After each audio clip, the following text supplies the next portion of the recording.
గాలిలో యోగా అదెలాగా? పూర్తి వివరాలకు చదవండి రేపటి సాక్షి దినపత్రిక.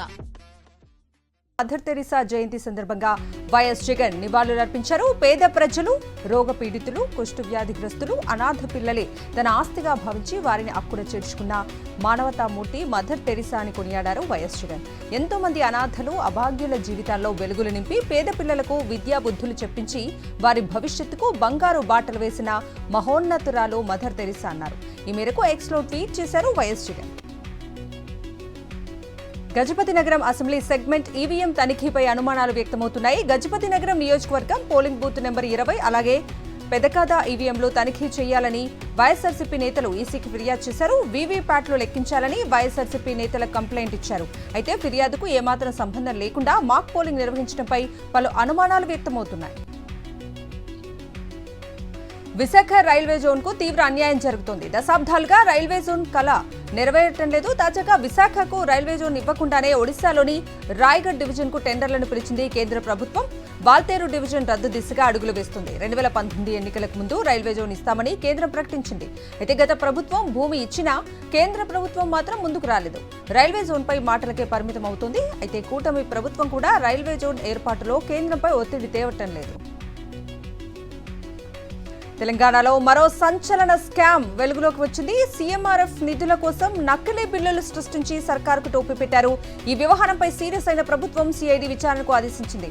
బిల్లులు కాజేసిన ప్రైవేట్ ఆసుపత్రులపై సిఐడి కేసులు నమోదు చేసింది. బీఆర్ఎస్ ఎమ్మెల్యే పల్లా రాజేశ్వర్ రెడ్డికి చెందిన కాలేజ్ ముందు ఉద్రిక్తత చోటు చేసుకుంది. మేడ్చల్ జిల్లా ఘట్కేసర్ మండలం వెంకటాపూర్లో పల్లా తమ భూమిని కబ్జా చేశారంటూ స్థానికులు ఆందోళనకు దిగారు.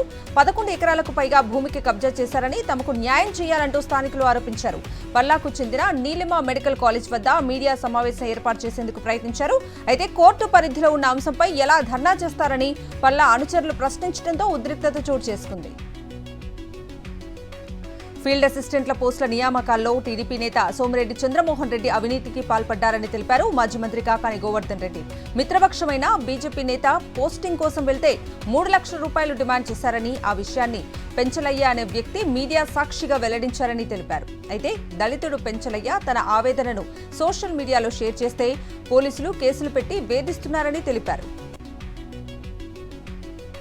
ఏపీ హోంమంత్రి అనితకు సన్మానాలపై ఉన్న శ్రద్ధ ప్రజా సమస్యలపై లేదన్నారు ఎమ్మెల్సీ వరదు కళ్యాణి. వైఎస్ జగన్ ను తిట్టడానికే అనితకు మంత్రి పదవి ఇచ్చినట్లున్నారని ఎద్దేవా చేశారు. అచ్యుతాపురం జరిగినప్పుడు కూడా హోంమంత్రి అనిత ఘటన జరిగిన 3 గంటల తర్వాత కూడా స్పందించలేదని మండిపడ్డారు. నెల్లూరు జిల్లా వెంకటాచలం రాధే రాధే కృష్ణ మందిరంలో శ్రీకృష్ణాష్టమి వేడుకలు ఘనంగా నిర్వహించారు. పెద్ద సంఖ్యలో భక్తులు పాల్గొని రాధాకృష్ణుల ఉత్సవ విగ్రహాలకు అభిషేకాలు నిర్వహించారు. శ్రీకృష్ణ వేషధారణలో పిల్లలు అలరించారు. కోలాట నృత్యాలు ప్రదర్శించారు. అనంతపురం జిల్లా ఉరవకొండ నియోజకవర్గ వ్యాప్తంగా శ్రీకృష్ణ జన్మాష్టమి వేడుకలు వైభవంగా జరిగాయి. ఉరవకొండలో శ్రీ వేణుగోపాల స్వామి ఆలయాన్ని సర్వాంగ సుందరంగా అలంకరించారు. శ్రీకృష్ణుడికి అర్చకులు ప్రత్యేక పూజలు, అభిషేకాలు నిర్వహించారు. భారీ సంఖ్యలో భక్తులు ఆలయానికి తరలి రావడంతో ఆలయ పరిసరాలు భక్తులతో కిటకిటలాడాయి. పసిపిల్లల ప్రాణాలతో కాంగ్రెస్ సర్కారు చెలగాట మాడుతోందంటూ ట్వీట్ చేశారు BRS working president KTR. Bhuvanagiri, Peddavada, Sammath చౌరస్తా అంగన్వాడీ కేంద్రంలో పిల్లలకు ఆహారంగా కుళ్ళిన గుడ్లు పెట్టడంపై విమర్శలు గుప్పించారు. ఓవైపు గురుకులాల్లో మరణాలు, మరోవైపు అంగన్వాడీలో అడుగడుగునా అలసత్వం ఉందని మండిపడ్డారు. రంగారెడ్డి జిల్లాలో తుమ్మల చెరువు జాడ కనిపించడం లేదని స్థానిక గ్రామస్తులు పోలీస్ స్టేషన్లో ఫిర్యాదు చేశారు. ఇన్నాళ్లుగా రెవెన్యూ, ఇరిగేషన్ అధికారుల చుట్టూ తిరిగామని ఏమాత్రం ఫలితం లేకుండా పోయిందని గ్రామస్తులు ఆరోపిస్తున్నారు. పోలీసులే చెరువు ఆచూకీ వెతికి పెట్టాలని పహాడీ షరీఫ్ పోలీసులకు గ్రామస్తులు ఫిర్యాదు చేశారు. తెలంగాణ స్పీకర్ గడ్డం ప్రసాద్ ఎక్స్ ఖాతా హ్యాక్ అయింది. దీనిపై స్పీకర్ గడ్డం ప్రసాద్ స్పందించారు. తన ఎక్స్ నుంచి ప్రజలకు ఎలాంటి సందేశాలు వచ్చినా, వ్యంగ్యమైన పోస్టులు షేర్ చేసినా ఎవరూ పట్టించుకోవద్దని, అసలు స్పందించకండి అని తెలిపారు. హ్యాకింగ్ విషయాన్ని తన టెక్నికల్ టీంకు చెప్పడంతో సమస్యను పరిష్కరించినట్లు వెల్లడించారు. తెలంగాణలోని ఉమ్మడి 10 జిల్లాలకు హైడ్రా విస్తరణకు ప్రభుత్వం ప్లాన్ చేస్తుంది. ఇప్పటికే సీఎం రేవంత్ రెడ్డి హైడ్రా కమిషనర్ రంగనాథ్ సిఫార్సు చేశారు. హైడ్రా సబ్ బ్రాంచ్లను రాష్ట్ర వ్యాప్తంగా ఏర్పాటు చేయాలని కోరారు. వరంగల్, కరీంనగర్లో అత్యధికంగా ఆక్రమణలు జరిగినట్లు గుర్తించారు. అతి త్వరలోనే హైడ్రా విస్తరణపై అధికారిక ప్రకటన చేయనుంది రాష్ట్ర ప్రభుత్వం. శ్రీకృష్ణ జన్మాష్టమి పురస్కరించుకుని వరంగల్ నగరంలోని కృష్ణ మందిరాలు భక్తులతో కిటకిటలాడాయి. పోతనా నగర్లో శ్రీ భగవాన్ కృష్ణ మందిరంలో చిన్ని కృష్ణుడికి ప్రత్యేక అభిషేకాలు నిర్వహించారు. అనంతరం అర్చకులు 108 రకాల ప్రసాదాలను స్వామివారికి నైవేద్యంగా సమర్పించారు. నిబంధనలకు విరుద్ధంగా అధిక ఫీజు వసూలు చేస్తున్న శ్రీ చైతన్య విద్యా సంస్థలపై రాష్ట్ర ప్రభుత్వం చర్యలు తీసుకోవాలని డిమాండ్ చేస్తూ CPI ML new democracy PDSU ఆధ్వర్యంలో ఖమ్మంలో నిరసన చేపట్టారు. అధిక ఫీజుల వసూళ్లపై సిబిఐ ఈడీతో విచారణ జరిపించాలని డిమాండ్ చేశారు. మహబూబాబాద్ జిల్లా కేంద్రంలో విశ్వ హిందూ పరిషత్ 60వ వార్షికోత్సవ ఆత్మీయ సమ్మేళనం ఘనంగా నిర్వహించారు. ఈ సమ్మేళనంలో బజరంగ్ దళ్ రాష్ట్ర కార్యదర్శి శివరాములు పాల్గొన్నారు. ఈ సందర్భంగా హిందువులందరూ ఏకమై హిందూ ధర్మ ఆచార వ్యవహారాలు కాపాడుకోవాలని విజ్ఞప్తి చేశారు. వరంగల్ జిల్లా పర్వతగిరి మండల కేంద్రంలో ఆర్టీసీ డ్రైవర్కు ఒక మహిళా ప్రయాణికురాలికి మధ్య తీవ్ర వాగ్వాదం జరిగింది. గవర్నమెంట్ హాస్పిటల్ రిక్వెస్ట్ స్టాప్ వద్ద బస్సు ఆపాలని డ్రైవర్ను మహిళ కోరింది. ఈ క్రమంలో డ్రైవర్ బస్సు ఆపక ఇరువురి మధ్య వాగ్వాదం జరిగింది. అయితే యాజమాన్యం ఇచ్చిన ఆదేశాల మేరకు రెగ్యులర్ స్టాప్ల వద్ద బస్సును ఆపుతున్నామని, రిక్వెస్ట్ స్టాప్ అని ప్రయాణికులు తమతో పలుమార్లు గొడవలకు దిగుతున్నారని ఆరోపించారు ఆర్టీసీ డ్రైవర్. వరంగల్ జిల్లా వర్ధన్నపేట మండలం ఇల్లందులో పోలీసులు అవగాహన కార్యక్రమం నిర్వహించారు. రోడ్డు ప్రమాదాల నివారణపై గ్రామ ప్రజలకు, వాహనదారులకు అవగాహన కల్పించారు. ప్రతి ఒక్క వాహనదారులు ట్రాఫిక్ నిబంధనలను పాటిస్తూ ప్రయాణం చేయాలని పోలీసులు కోరారు.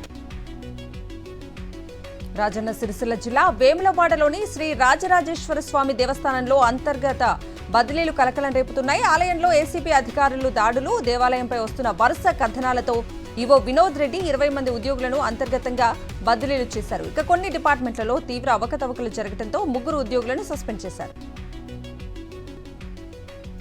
హైదరాబాద్ లో మరోసారి భారీగా డ్రగ్స్ పట్టుబడ్డాయి. హైదరాబాద్ పోలీసులు నార్కోటిక్ బ్యూరో జాయింట్ ఆపరేషన్ లో సుమారు 8.5 కోట్ల విలువైన డ్రగ్స్ ను స్వాధీనం చేసుకుని 3 నిందితులను అదుపులోకి తీసుకున్నారు. నిందితుల వద్ద నుంచి 8.5 కేజీల అంఫెటమైన్ డ్రగ్ ను సీజ్ చేశారు అధికారులు. మంచిర్యాల జిల్లా చెన్నూరు మండలం అస్నాదలో అగ్ని ప్రమాదం జరిగింది. ఈ ప్రమాదంలో 3 ఇళ్లు అగ్నికి ఆహుతయ్యాయి. ఇళ్లకు తాళం వేసి ఉండటంతో ప్రాణ నష్టం జరగలేదు. అయితే దాదాపు 8 లక్షల రూపాయల మేర ఆస్తి నష్టం జరిగిందని, ప్రభుత్వమే తమను ఆదుకోవాలని బాధితులు కోరారు.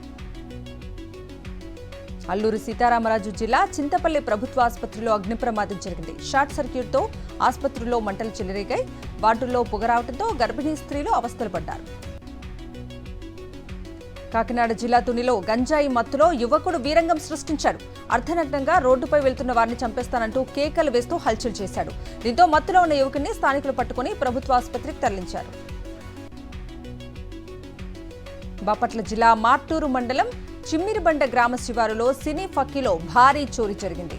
రాంకూర్ గ్రామానికి చెందిన తలారి ధనచక్రవర్తి అనే రైతు మిరప పంట విక్రయించగా వచ్చిన 34 లక్షలు తీసుకుని బైక్పై వెళ్తుండగా చిమ్మిరిబండ గ్రామంలో 3 దుండగులు అతని వద్ద ఉన్న సెల్ ఫోన్, బండి తాళాలు లాక్కుని పక్కనే ఉన్న కాల్వలో పడేశారు. డబ్బుల సంచిని తీసుకుని పరారయ్యారు. బాధితులు మార్టూరు పోలీస్ స్టేషన్లో ఫిర్యాదు చేశారు. జమ్మూ కాశ్మీర్ అసెంబ్లీ ఎన్నికల నేపథ్యంలో ప్రకటించిన తొలి జాబితాను బీజేపీ వెనక్కి తీసుకుంది. కొద్దిసేపటి క్రితం 44 మంది అభ్యర్థులతో బీజేపీ అభ్యర్థులను ప్రకటించిన కాసేపటికే వెనక్కి తీసుకుంది. జాబితాలో 3 ముఖ్య నేతలైన రవీందర్ రైనా, నిర్మల్ సింగ్, కవీందర్ గుప్తా పేర్లు లేవని, దీంతో కొత్త జాబితాను రిలీజ్ చేయనున్నట్లు సమాచారం. కేంద్ర పాలిత ప్రాంతం లద్దాఖ్కు సంబంధించి కేంద్రం కీలక నిర్ణయం తీసుకుంది. అక్కడ కొత్తగా 5 జిల్లాలను ఏర్పాటు చేయాలని నిర్ణయించింది. జన్స్కర్, ద్రాస్, షామ్, నుబ్రా, చాంగ్థాంగ్ కొత్త జిల్లాలుగా ఏర్పడనున్నాయి. మహిళలపై నేరాలకు పాల్పడేవారిని ఉపేక్షించేది లేదని ప్రధాని మోదీ హెచ్చరించారు. కోల్కతా, బద్లాపూర్, అస్సాంలో జరిగిన నేరాలకు వ్యతిరేకంగా పెళ్లుబీకిన ప్రజా ఆగ్రహాన్ని మోదీ ప్రస్తావించారు. మహిళల గౌరవాన్ని కాపాడాల్సిన బాధ్యత సమాజం, ప్రభుత్వాలపై ఉందన్నారు. నేరాలకు పాల్పడే వారి కోసం కఠిన చట్టాలను రూపొందిస్తున్నామని ప్రధాని స్పష్టం చేశారు. కన్నడ సినీ నటుడు దర్శన్ కు జైల్లో ప్రత్యేక సదుపాయాలు అందించారన్న ఆరోపణలతో అధికారులు చర్యలు తీసుకున్నారు. దీనికి సంబంధించిన 7 అధికారులను కర్ణాటక ప్రభుత్వం సస్పెండ్ చేసింది. జైలు లోపల దర్శన్ కు వీఐపీ ట్రీట్మెంట్ లభిస్తుందన్న ఫోటోలు, వీడియోలు బయటకు రావడంతో అధికారులు ఫైర్ అయ్యారు. నటి మంచులక్ష్మి అనారోగ్యం పాలైంది. అమెరికాలో ఉంటున్న మంచులక్ష్మి హెల్త్ ఇష్యూ వల్ల టాబ్లెట్ వేసుకుందని, దీంతో సైడ్ ఎఫెక్ట్స్, అలర్జీకి గురై పెదవులు వాచిపోయాయని, వెంటనే తన ఫ్రెండ్స్, డాక్టర్స్ సలహాలతో మెడిసిన్ వాడటంతో ప్రస్తుతం కోలుకుంటున్నట్లు ఇన్స్టా వేదికగా తెలిపింది. తెలంగాణలో రాగల 5 రోజుల పాటు భారీ నుంచి అతి భారీ వర్షాలు పడతాయని హైదరాబాద్ వాతావరణ కేంద్రం వెల్లడించింది. పెద్దపల్లి, జయశంకర్ భూపాలపల్లి, ములుగు, భద్రాద్రి కొత్తగూడెం జిల్లాలకు ఎల్లో అలర్ట్ను జారీ చేసింది. పలు చోట్ల ఉరుములు, మెరుపులతో వర్షాలు పడే ఛాన్స్ ఉందని తెలిపింది.